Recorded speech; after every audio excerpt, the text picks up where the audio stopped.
They say love is blind. But what if it's blindfolded, handcuffed, and quietly led into a trap? Mira was the kind of woman who believed in second chances, a nurse by day, a soft soul by heart, someone who gave without expecting. She found him one stormy night, soaked to the bone, bruised, shivering outside the ER doors. No ID, no memory, just a name, Daniel. He said he couldn't remember who he was, only that someone was after him. His voice shook, but his eyes didn't, and something about that stillness made her trust him. She gave him shelter, a warm meal, a place to stay, and slowly, a place in her heart. But some men come into your life like ghosts, silent, mysterious, and always disappearing when you look too close. What Mira didn't know was that she hadn't found a man in need. She had invited in a nightmare with a charming smile. It was 2:07 a.m. The hospital hallways were quieter than usual, only the faint beeping of heart monitors and the distant squeak of rubber soles on sterile floors echoed through the night. Mira was finishing her shift, fatigue hanging on her shoulders like a weighted blanket. Her hair was pulled back loosely, and her eyes, though tired, still held that softness people trusted. As she stepped outside to catch a breath of the cold night air, the rain poured like it hadn't in months, hard, unforgiving. That's when she saw him, a man, leaning against the side wall near the emergency entrance, soaked through, shirt torn, blood crusted on his brow. His lips were trembling, but he didn't shiver, and that stillness struck Mira harder than the bruises on his skin. She rushed over instinctively. "Sir, are you okay?" He blinked slowly, eyes locking onto hers with a calm desperation. I don't remember," he said. "Anything. No ID, no wallet, no phone." Mira crouched next to him, placing 2 fingers gently on his wrist to check his pulse. Strong, steady, but his hands were ice cold. "Do you know your name?" she asked. "Daniel," he whispered. No last name, no address. Just Daniel. There was something haunting about his face, not in a frightening way, more in a way that made her feel like he was lost, not just physically, but inside himself. Most people would have called security, or maybe social services, but not Mira. She took him in, brought him inside, wrapped him in a blanket, made him tea from the break room stash she kept hidden behind the sugar packets. "Stay here," she said, "just until the rain stops." Daniel looked at her like she was the only light left in the world. He didn't say much more that night, but when he smiled, it was soft, grateful, and dangerous in the way only mystery can be.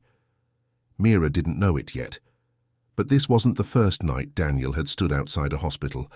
It was just the first time someone opened the door. Mira told herself it was temporary, just until Daniel found somewhere else to go, just until he remembered who he was, just until he got back on his feet. But weeks passed, and the guest bed became his bed. His toothbrush appeared in the cup next to hers. His jacket hung by the front door, and somehow his silence became part of her routine. He was the perfect houseguest, always helpful, always kind. He'd make her coffee in the mornings, folded her laundry before she asked, fixed that leaky kitchen tap that had annoyed her for months. He never raised his voice, never got angry, never pressured her.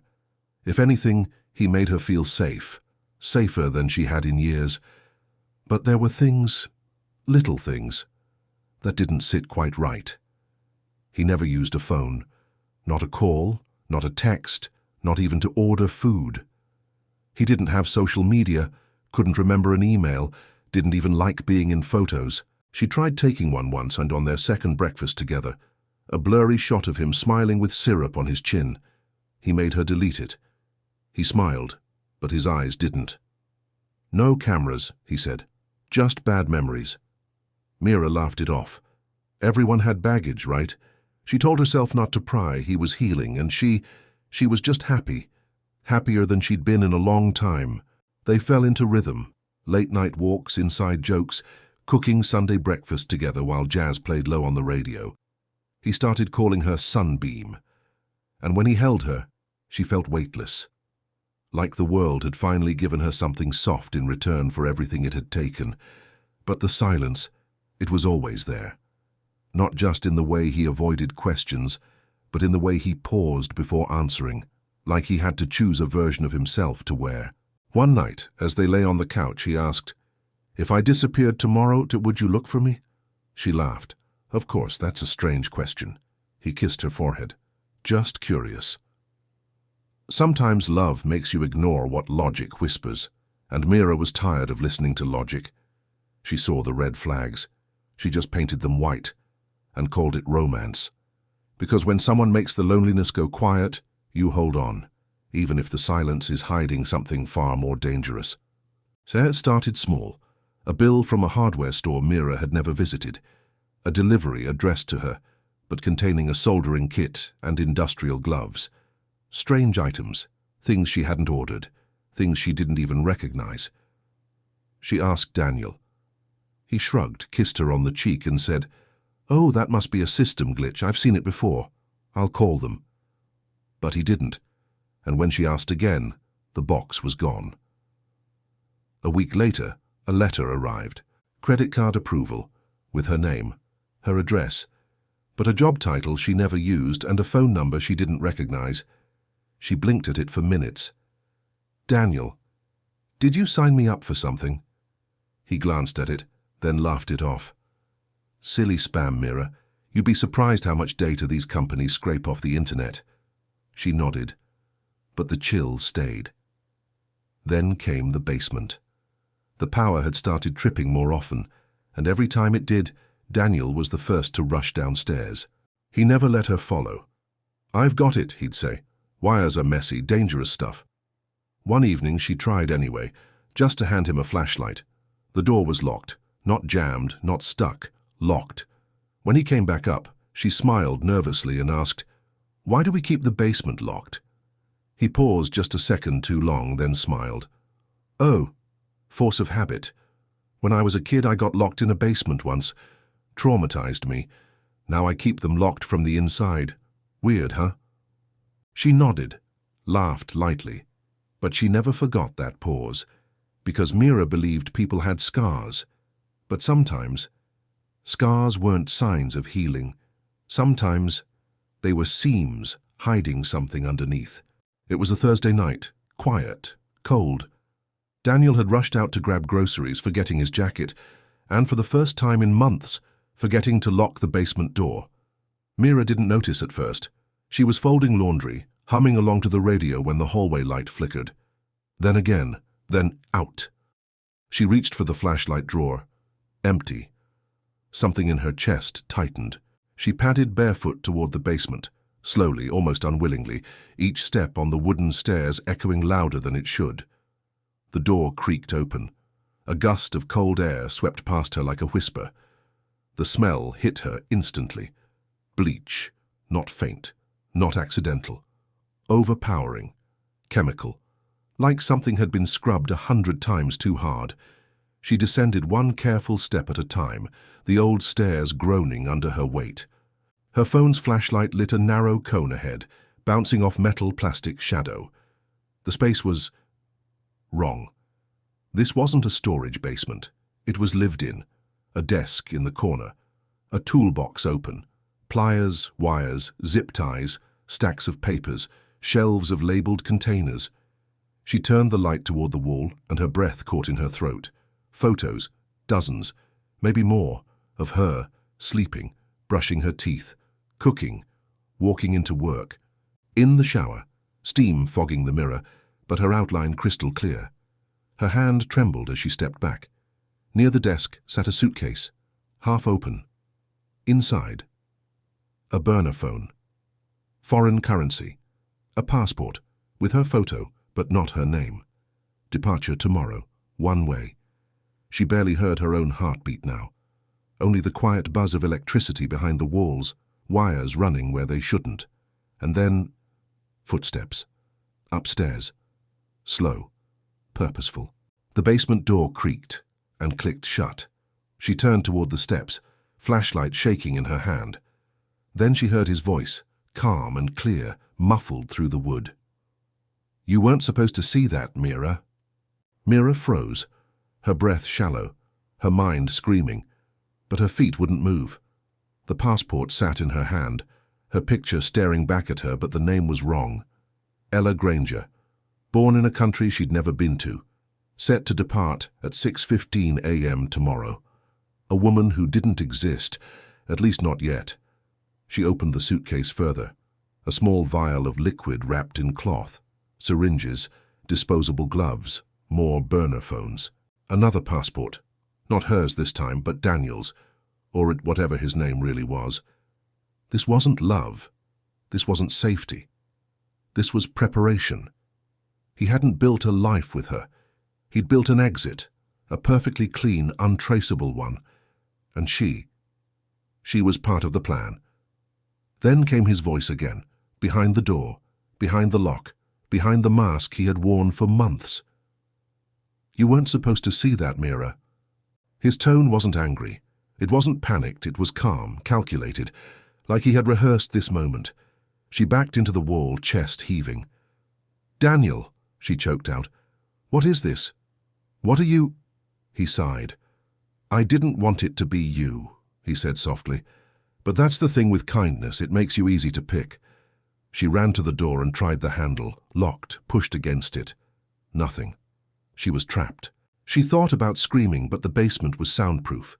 She remembered now how thick the walls were, how Daniel had once said they were perfect for insulation, perfect for isolation.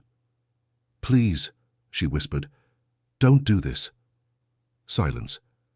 Then, "I just needed a clean exit, Mira. You gave me that. You were always so accommodating." Her hands scrambled along the wall for anything she could use, and that's when she saw it, the tiny basement window half covered by a shelf. It wasn't big, it wasn't meant for escape, but right now, it was the only thing that was hers. Mira yanked at the door one last time, knowing it was useless. Daniel's footsteps had vanished. No more words, no more explanations. Just the unbearable silence of a man who had decided what came next.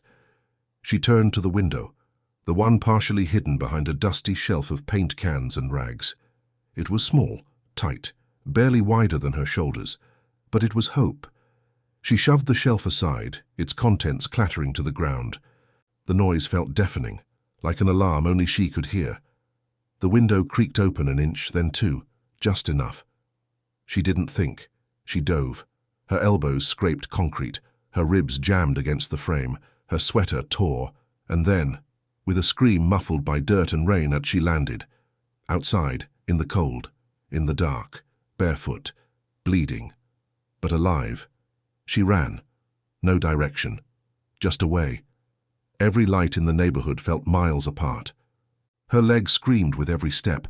Something had torn or snapped in the fall. But she dragged it forward, crawled when she couldn't walk. Until finally. A porch light. A screen door. A knock that turned into pounding. A woman's voice. Then blackness. Mira would later wake in a hospital bed, disoriented, splintered, hooked up to machines she used to operate for others. But Daniel, gone. Not a trace, not a print, not a name that matched anything. And what haunted her most was not what he did, but what he planned, and how close she had come to disappearing without a story. The police asked the same questions over and over. What's his real name? Did he ever mention a hometown? Do you remember any license plate numbers, emails, even nicknames? Mira could only shake her head. Everything she thought she knew was an echo of someone he pretended to be. Daniel, if that was even his name, had left no fingerprints, no records, no digital trail. He was a shadow that had never cast one.